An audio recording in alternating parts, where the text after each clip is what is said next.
नमस्कार, आप सभी का बहुत बहुत स्वागत है। आप देख रहे हैं सबसे बड़ा सवाल। मैं हूं परवीन शेख। सुप्रीम कोर्ट में 15 मई को वक्फ संशोधन कानून को चुनौती देने वाली याचिकाओं पर सुनवाई हुई। अब इस मामले में अगली सुनवाई 20 मई को होनी है। अदालत ने कहा है कि अगली सुनवाई के दौरान हिंदू पक्ष की तरफ से वक्फ कानून 1995 की वैधता को चुनौती देने वाली किसी भी याचिका पर विचार नहीं किया जाएगा, जिस पर सुप्रीम कोर्ट का माहौल गर्मा गया।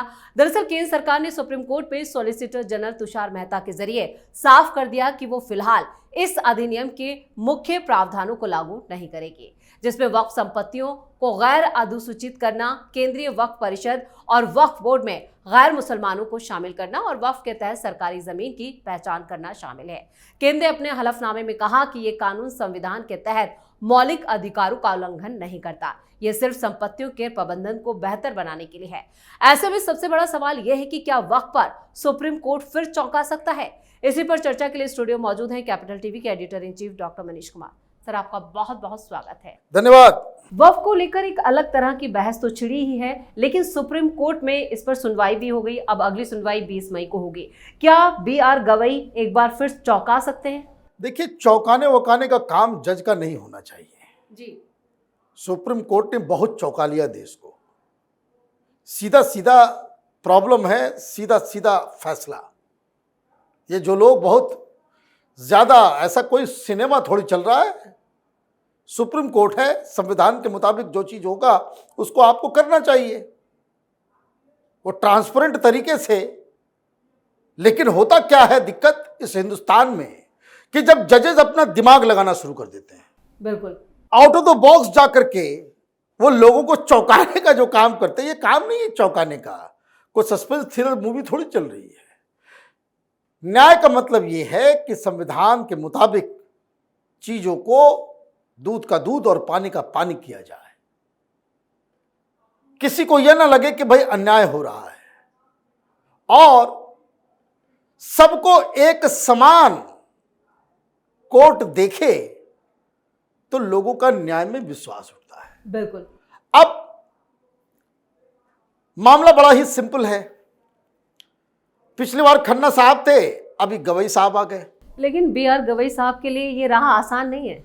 देखिए, राह आसान तो आपको पहले ही दिन आकर के जो काम करना चाहिए था आपने किया नहीं, इसलिए गवई साहब के ऊपर भी सवाल खड़े हो जाएंगे। कारण वो वर्मा जी को अभी तक सस्पेंड नहीं किया आपने। उसे कहा गया भाई रिजाइन कर दो, कह रहा मैं रिजाइन नहीं करूंगा। वही जज साहब जिनके घर में नोट मिला था, तो आपकी तो पहले ही दिन the first order from your office should have been to suspend this man. आपने नहीं किया, आपसे नहीं हो पाया। तो इसलिए ये बाकी चौंकाने का, न्याय का, ये सब बातें अपनी जगह पे है। अब क्या हो रहा है इस केस में? पहली ही सुनवाई में गवई साहब एक्सपोज हो गए। First day, first show, and chief justice of India is exposed. पहला ही सेंटेंस में उन्होंने कह दिया कि ये 1995 में जो चीजें हैं उसके ऊपर हम बातचीत नहीं करेंगे। क्यों नहीं करेंगे भाई साहब? क्यों नहीं करेंगे? वक्फ के ऊपर मुस्लिम संगठन 70 मार दिया है केस, वो सब वेलकम है। और 1995 के कॉन्स्टिट्यूशनल वैलिडिटी के ऊपर जब विष्णु जैन जो है वो कहे कि भाई हमारा भी एप्लीकेशन है, आप इसको भी लो, 225 में बाद आना, 2025 में बाद आना, 1995 वाला जो कानून है, ये जो वक्फ बोर्ड है, वही इलीगल है, वही अनकॉन्स्टिट्यूशनल है। कैसे अनकॉन्स्टिट्यूशनल? उस कॉमन नॉलेज जिसको संविधान का होगा ना, उसको समझ में आ जाएगा। क्या इस देश में अलग अलग धर्मों के लिए इस तरह का बोर्ड है क्या?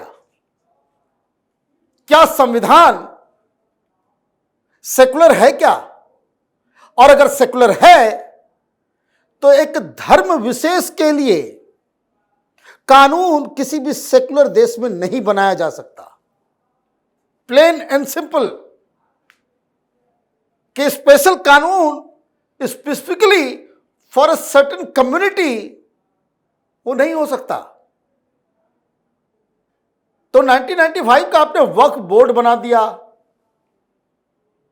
सारे पावर्स आपने दे दिए, ड्रैकोनियन पावर्स उसको दे दिए। वो सारा वो विष्णु जैन साहब ने एक एक करके एक एक प्रावधान उसका लिखा और ये कहा कि भाई इसको भी एंटरटेन कीजिए। तो गवई साहब ने कहा कि नहीं नहीं नहीं, अभी बस 2025 में बात हो रही है, 2025 के कानून के ऊपर ही बातचीत होगी। मतलब आपकी एक मुद्दे के ऊपर समान दृष्टि नहीं है। आप ये देखते हैं कि भाई सामने वाला कौन है।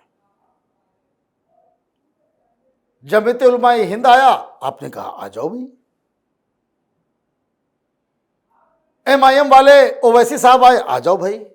विष्णु जैन को देख करके आपने मना कर दिया। क्यों मना कर दिया? आपने कहा कि भाई 1995 में देखे भाई, वो तो कोई जेन्युइन एक सवाल उठ रहा है कि जिस वक्फ बोर्ड के ऊपर इतना बहस चल रहा है उसके ही कॉन्स्टिट्यूशनैलिटी के ऊपर सवाल उठ रहा है, तो इससे बेहतर मौका क्या होगा जी। तो आप उस सवाल में नहीं जाना चाहते, आपने उससे मना कर दिया और यह भी पूछ डाला कि भाई अभी जब हम 2025 के कानून के ऊपर चर्चा कर रहे हैं, आप 1995 को लेकर के क्यों आ रहे हैं? आप कब आए? पहले क्यों नहीं किया? तो सुप्रीम कोर्ट को जवाब मिला कि हम आए थे हुजूर, लेकिन आपकी दृष्टि समान नहीं है। यहां पॉलिटिक्स होता है, यहां कोर्ट के अंदर माफिया चल रहा है। हम आए थे, आपने कहा हाई कोर्ट जाओ, तुम्हारे पॉकेट से क्या जा रहा है? This is what court said कि भाई वक्फ के ऊपर तुम सवाल कर रहे हो, तुम्हारी जमीन कितनी जमीन वक्फ बोर्ड वाले ने कब्जा कर लिया। This is what supreme court said. क्या यह सवाल नहीं पूछा जाना चाहिए? मोहम्मद मदनी ब्रदर से, ब्रदर नहीं है, चाचा भतीजा है, वो उनसे नहीं पूछा जाना चाहिए? ओवैसी से नहीं पूछा जाना चाहिए भाई क्यों आए हो? पहले यह बताओ तुम्हारे कब्जे में कितनी वक्फ की जमीन है। अगर आपने हिंदुओं से पूछा कि तुम्हारी जमीन कितनी गई है और इस आधार पे आपने कह दिया कि जाओ हाईकोर्ट जाओ, तो टेक्निकली इस केस को भी हाईकोर्ट में भेजना था ना जी। कि सारे लोग आए, बोले भाई पहले भी इस तरह का केस आया हुआ है वक्फ बोर्ड का, जाओ हाईकोर्ट जाओ। लेकिन आपने क्या किया? आपने 70-70 रख लिया। Very nice, very good. अब 170 केस हाईकोर्ट में चल रहे PIL। क्या हाईकोर्ट में यही वक्फ बोर्ड को लेकर के 170 मामला चल रहा है? अगर समान दृष्टि होती तो आप कहते अच्छा ठीक है भाई, ये इतने आ गए ना, हमने सब लोगों को हाईकोर्ट जाने कहा था, ये सारे हाईकोर्ट के जितने भी केसेस हैं सबको क्लब करो और इधर आकर के अभी सब राफ साफ कर देते, फिर फैसला कर देते। तो वो नहीं हो पाया, है ना, वो नहीं हो पाया। मतलब जजेस की भी आइडियोलॉजिकल दृष्टि है, ये नहीं होना चाहिए, वो न्याय नहीं है। आप भी अपने वैचारिक दृष्टि से चीजों को देख रहे हो विद अ कलर्ड लेंस। ये सब जज के ऊपर अप्लाई होता है, कोई लेफ्ट का हो, राइट का हो, सेंटर का हो, किसी का भी हो। जब जैसे ही आपने अपने आइडियोलॉजिकल, अपने लाइक्स डिसलाइक्स, आपकी फिलॉसफी और अपने मन की बात को आप न्याय बना करके पेश कर देते हो, ये न्याय है? इसलिए जो आपने बात कही, इतना मैं लंबी बातें इसलिए कर गया, आपने कहा भाई चौंकाने का आदत पड़ गया है, चौंकाने का काम नहीं है आपका। तो भाई आया मामला, तभी तो नए नए आए हैं आज जी। तो कपिल सिब्बल, मनु सिंघवी, इन लोगों का काम क्या है? इन लोगों का काम यह है कि किसी तरह से एक इंटरिम आदेश आ जाए, चीजें लटक जाए, तारीख पे तारीख लगता रहेगा और माल पे माल आता रहेगा। कौन से पैसे की कमी है ओवैसी को, कौन से पैसे की कमी है मदनी को, कौन सी कमी है जमाते उलमाए हिंद को या पर्सनल लॉ बोर्ड को, या अरबपति खरबपति है, ये यही लोग तो हैं जो वक्फ के 9-9.5 लाख जमीन के टुकड़े के ऊपर कब्जा करके बैठा हुआ है। इलीगल काम, इलीगल पैसा, इलीगल धंधा, और उसको जो है वकील तो खुश हो गए कि भाई आगे चलता रहे। लेकिन सरकार ने कहा है कि भाई ऐसा है, 3 चीजें जो गौरतलब है इस पूरे केस में अभी फिलहाल के लिए जी। कि एक तो वक्फ बाय यूजर, दूसरा वक्फ बाय यूजर की तो ये तो ऐसा है बेकार का, मतलब आप जो है कहीं भी आप क्या चाह रहे हो भाई, अभी चल रहा है बुलडोजर हर जगह। क्या आपने जो है 4 ईंट लगा दिया इधर से उधर हाईवे के बगल में, और वहां रोज जाकर के जो है चादर फूल चढ़ाने लग गए तो वक्फ की जमीन हो गई। कागज दिखाओगे या नहीं दिखाओगे? कागज दिखाना पड़ेगा।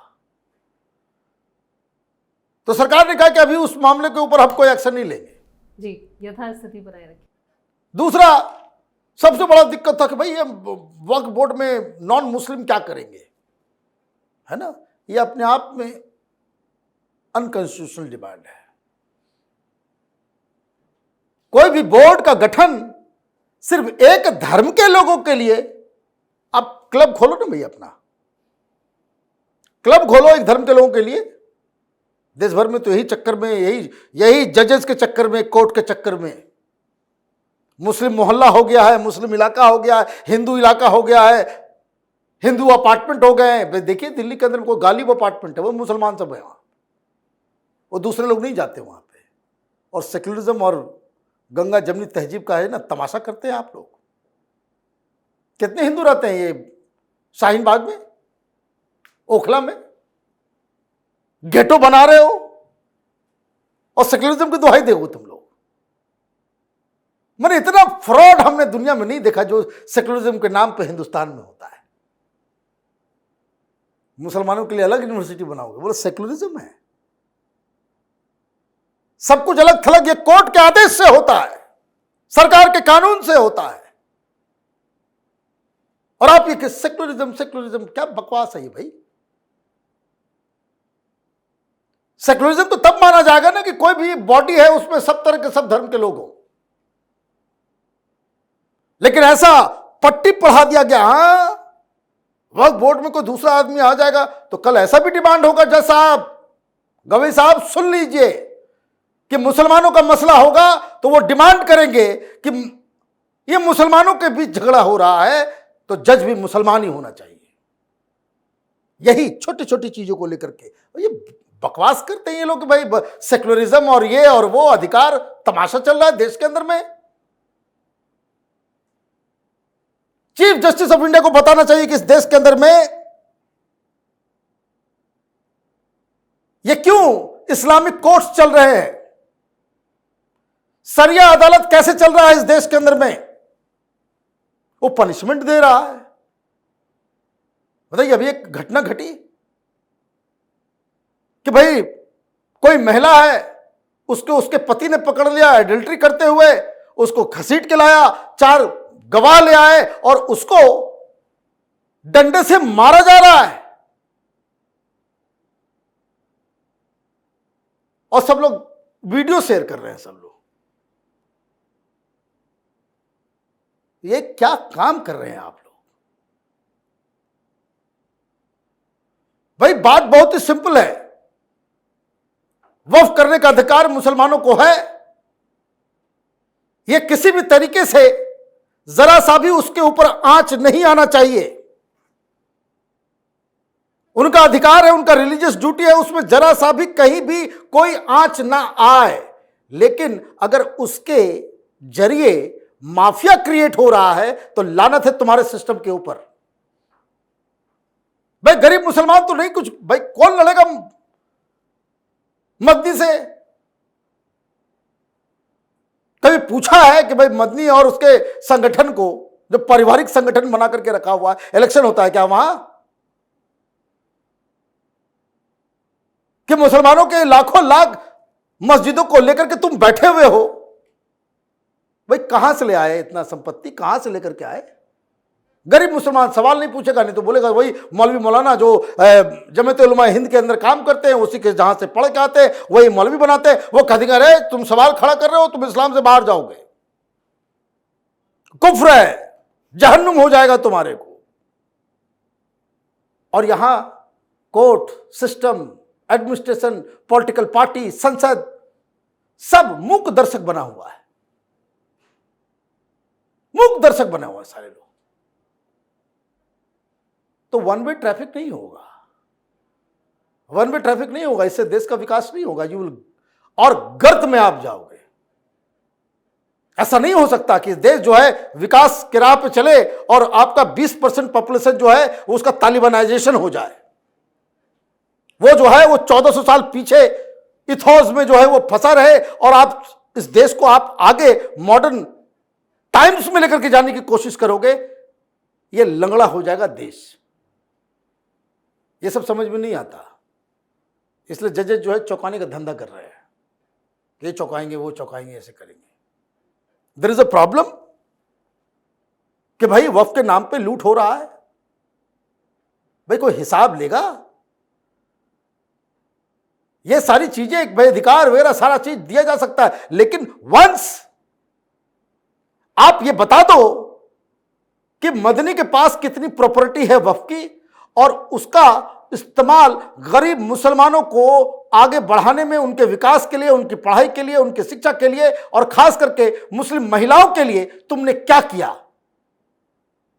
वो वैसे बताया कि भाई 3000 करोड़ का जो संपत्ति तुम लेकर के बैठे हो उससे कितना तुमने समाज सेवा की या अपनी पार्टी चला रहे हो उससे समाज सेवा किया? इसको भारत रत्न दो। फिर अगर ईमानदारी से सारे वक्फ के पैसे का इस्तेमाल गरीब के उत्थानों के लिए हो रहा है तो भारत रत्न दो ऐसे लोगों को, और नहीं तो जूते का माला पहना करके तिहाड़ जेल भेजो इन लोगों को। तमाम जानकारी के लिए और सटीक विश्लेषण के लिए आपका बहुत बहुत धन्यवाद। धन्यवाद। तो नए सीजेआई के सामने कुछ ऐसे केसेस हैं जिन पर फैसला सुनाना आसान भी नहीं होगा। इन्हीं में से एक केस है वक्फ संशोधन अधिनियम 2025 की संवैधानिक वैधता को चुनौती देने वाली याचिकाओं से जुड़ा यह मामला है और सुप्रीम कोर्ट में नए वक्फ कानून के खिलाफ दायर याचिकाओं पर सुनवाई जारी है। अगली सुनवाई 20 मई को है। सुप्रीम कोर्ट पर सबकी नजरें भी रहने वाली हैं। नए सीजेआई बीआर गवई के सामने वक्फ केस की सुनवाई एक बड़ी चुनौती से कम भी नहीं है, यानी सुप्रीम कोर्ट से वक्फ पर चौंकाने वाला फैसला आ सकता है, ये उम्मीद जरूर की जा रही है, लेकिन दबाव भी साफ साफ नजर आ रहा है। ऐसे में समानता के साथ सीजेआई को एक अच्छा फैसला लेना होगा जो सबके हक में हो। इस खास शो में इतना ही। वीडियो कैसा लगा कमेंट करके अपनी राय जरूर दें। वीडियो को लाइक करें, शेयर करें और कैपिटल टीवी को सब्सक्राइब जरूर करें। धन्यवाद।